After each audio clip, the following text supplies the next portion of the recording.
I'm Fiona. And I'm James. And we're from Modern Teaching Aids. Just wanted to put this video together to welcome you to the journey of coming along for RoboCup and to talk about some of the challenges involved, because there's information out there, but sometimes I know personally that I learn better when somebody explains things to me. So James, I just wondered if you could run us through quickly what the challenges are that teams might face at a RoboCup and what competition's like as well. What does it feel like on the day?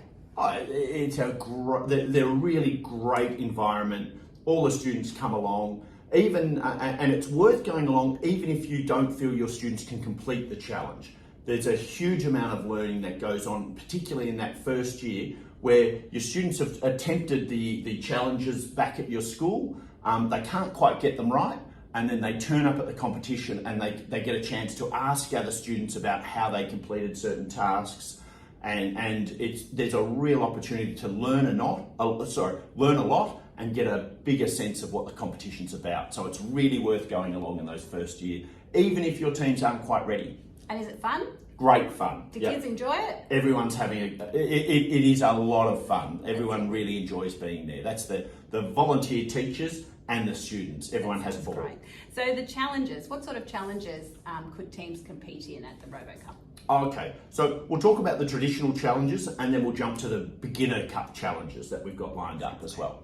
So the traditional challenges, we've got the first one is on stage, and it's a little bit like theatre, where we've got the students use the robots to either dance to music or to tell a story, and you get some really creative people do amazing things with the robots. And do the kids come into the performance, or is it just robots? So you'll often have there's marks for all sorts of different things, and you can have a look at the sort of marking rubric on the website.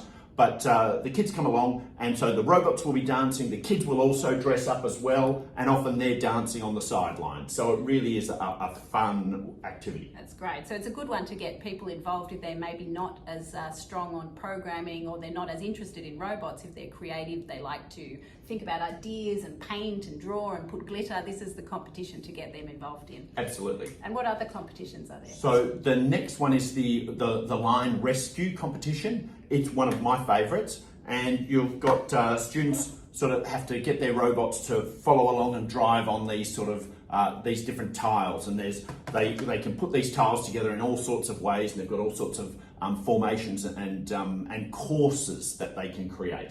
And in that simulates where there's been a chemical spill, and no human being can go into the chemical spill, but there's this large tile which is a green, simulates the chemical spill if you like, and we've got to send a robot in to rescue someone who's trapped there. Sounds exciting. That's that particular competition. To enter it, you'd need to get yourself a Spike Prime kit and an additional light sensor as well. Right. So within the Spike Prime kit, it comes with a number of motors and sensors and hubs. Yep. And so in order to take part in these competitions, pretty much everything you need is in the box, but sometimes you'll need maybe a few additional little items, like, for example, the extra sensor. The extra colour sensor, so you can have 2 colour sensors to track and follow the line. Yeah, that sounds great. Yep. And they're not expensive, are they, the sensors? No, they're about $50 or so. So it's a small investment. And we've got some other competitions, other challenges in there. So we've got the rescue maze. Yep. And what's that look now, like? the rescue maze is where they set up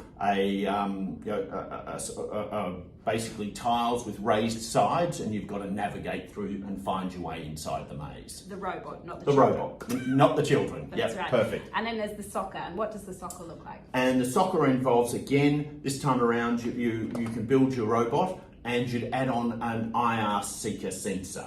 So this is one that can detect, there's an infrared ball that emits infrared light out in all directions. And then we've got the robots play a 2-on-2 game. So there's 2 robots on each side, and one tends to be a goalie and one tends to be an attacker. And those robots, basically chase around the field trying to kick the goals into. And are the robots programmed live? Are the children operating at No. the time, or is it pre-programmed? No, one of the great things about the competition is everything has to be autonomously programmed. So prior to the competition, the students have a chance to do all the coding. On the day, they continue to code, but during the competitions, the robots are not remote controlled at all. It's all completely autonomous. So, you know, you have to come up with that sort of clever coding. Yeah, yes. Yeah. And so we've also got the MTA Beginners Cup this year, which is a really great and exciting way for schools to get involved. And to become part of the MTA Beginners Cup, the rules are you can either join if you're a school that's been competing before but is using a new platform. For example, if you're changing from the EV3 to the wonderful Spike Prime kit, you can have a go and test it out in the Beginners Cup. Or it's for schools who've never done competition before. So what challenges are part of the MTA Beginners Cup? Okay, so what we've done is taken you've got the competition where everybody competes and they come back and year after year, and some of them are really honed and skilled teams. And this is just a chance to put everyone who's beginning together in a competition, and it's a lot of fun. So we've got the first one in the for the rescue is called Riley Rover.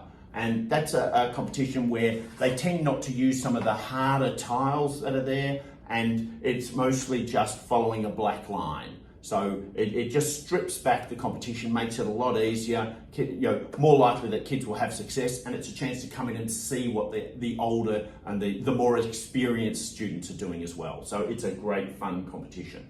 Again, you just need a second light sensor in order to be able to participate in that competition. So a great one to get started in. Yeah. And the soccer, what's the soccer one? The soccer is Simple Simon, and in that particular competition, they take out some of the things that make the programming more complex. So things like you can't use compass sensors, you can't use the gyro sensor inside the hub to determine which direction it's going. So at this stage, all we're trying to do is get the kids to be able to turn, detect the ball, chase after it. And so in some cases, there are a few own goals where your robot kicks the goal into your own thing, but the kids seem to love it. They have they love the fact when their robots chase after the ball and kick it around the field. So it's one where there's lots of yelling and cheering going on. So it's an exciting competition. Yeah.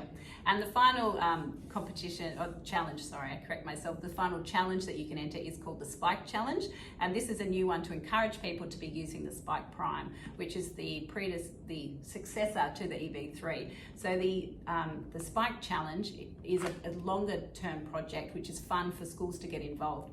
So the theme this year is journeys, and there's more information on the website, but the idea is that the class will come up with a solution that will look at the word journeys or the concept of journeys. And the judging is done based on video that you take or an explanation to the judges, as well as your journaling and the thought processes behind it. So even if your robot isn't the most amazing robot in the whole world, you can still perform very well at the Spike Challenge if there's good thinking behind it. So it's a competition that's available for people who can't get to the competition on the day, is that right? That's correct. Anyone can enter it, no matter where they are. So great for remote schools. So if you do struggle to get to a physical venue, this is a great way to be involved because it's a lot of fun, isn't it? It's wonderful. The kids really enjoy it, and they have great learning outcomes as well for STEM learning and programming and coding. Yeah, it's always amazing to see what the kids have produced. So, great. Yeah. Well, we hope you feel inspired by this, and keep tuned. We'll pop up some other videos as well explaining other challenges and problems that come up. So welcome aboard, and we hope to see you at competition. See you then.